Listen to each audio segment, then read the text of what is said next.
Hello, welcome back to another episode of Mr. K is Wrong, where I look at the Facebook posts of somebody that I used to know and even kind of respected in my younger days, and I debunk them because he's full of crap.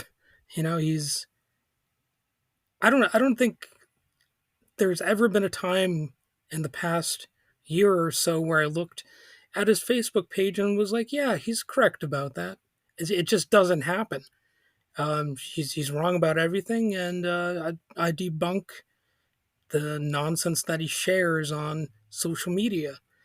And in this case, he shared a claim made by Stephen Miller, and so the post is actually an article titled "Stephen Miller Blames DOJ Saboteur for Claiming Salvadoran Migrant Mistakenly Deported."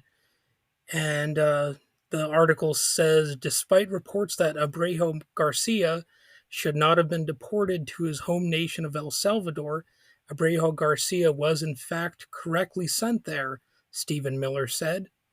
So, is Stephen Miller correct? Well, no, of course he's not, because he's not a big fat liar, but he's a bald liar, and he tells big lies. So Stephen Miller's assertion that Kilmar Abrego Garcia was correctly sent to El Salvador is contradicted by official admissions and judicial findings. And, you could very quickly and easily learn that there has been an official acknowledgement of error. That should not be overlooked here. The U.S. Immigration and Customs Enforcement, also known as ICE, and by the way, I hate how they took the word ice because, I sometimes like putting ice in my drink. Ice can be refreshing.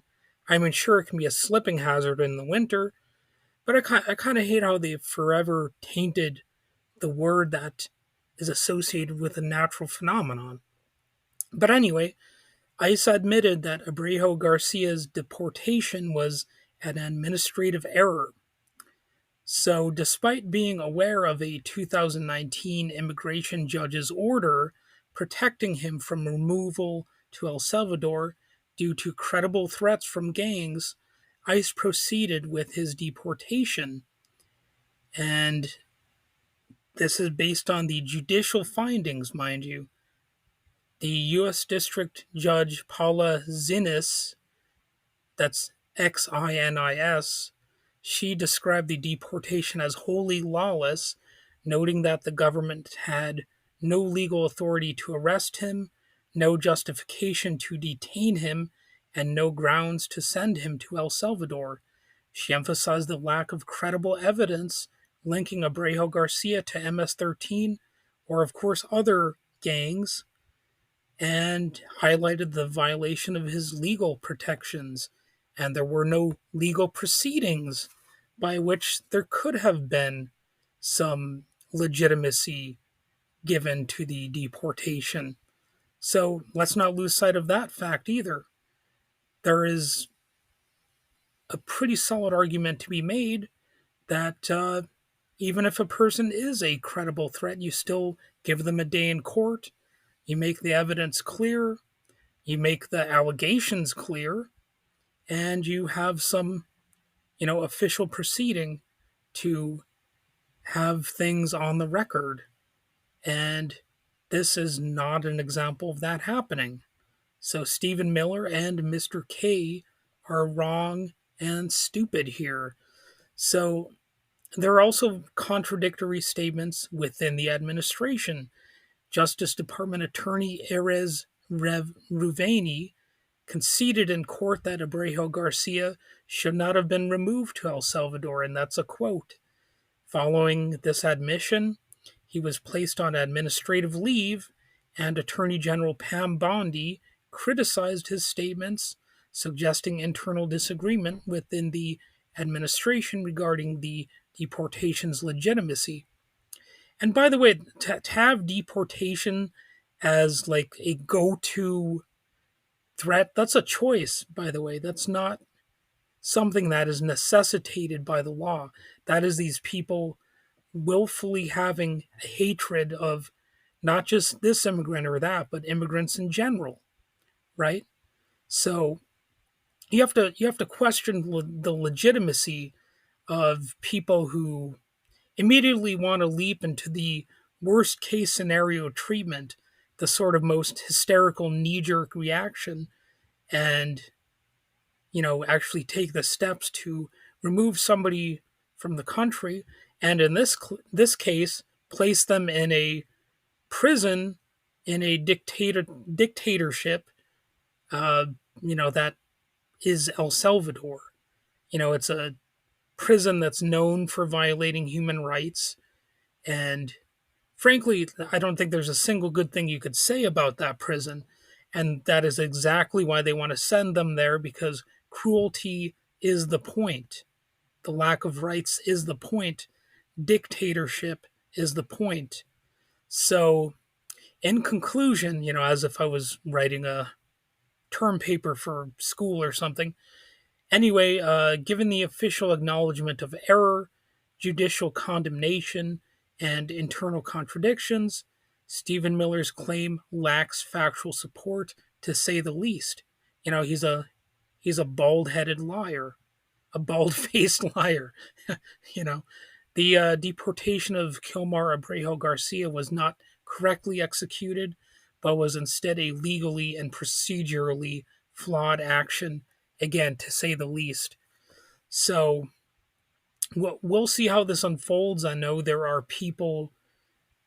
There was actually a senator who was talking about taking a trip to El Salvador as an attempt to free this person who was wrongly sent there. I kind of don't like the saying that he was mistakenly sent there.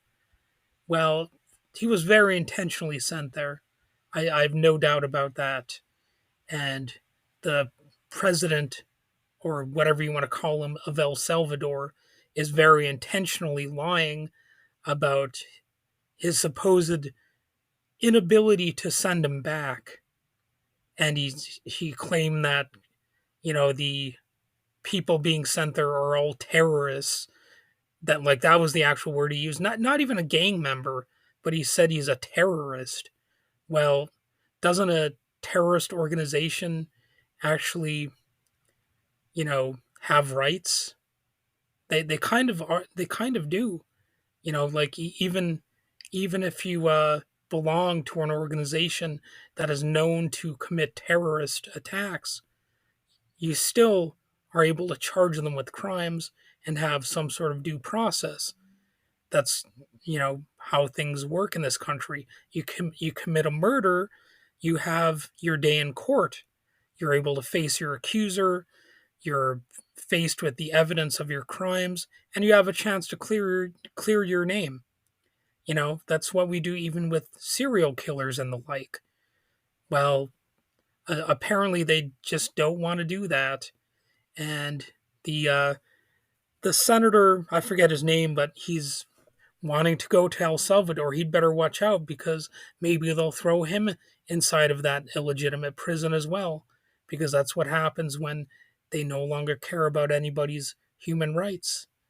They just treat everybody as a criminal, and anybody could end up in a jail cell to rot, potentially for the rest of their lives. And in some of these scenarios, they could torture you, they could even kill you, of course. So that's a bright future that we have to look forward to. And apparently, Mr. K, who is a complete and utter dipshit, is cheerleading this process. He sees this as a good thing. Well, you know, he is not a good person. And I'll just leave it at that. And, on that cheerful note, and we'll see how things unfold.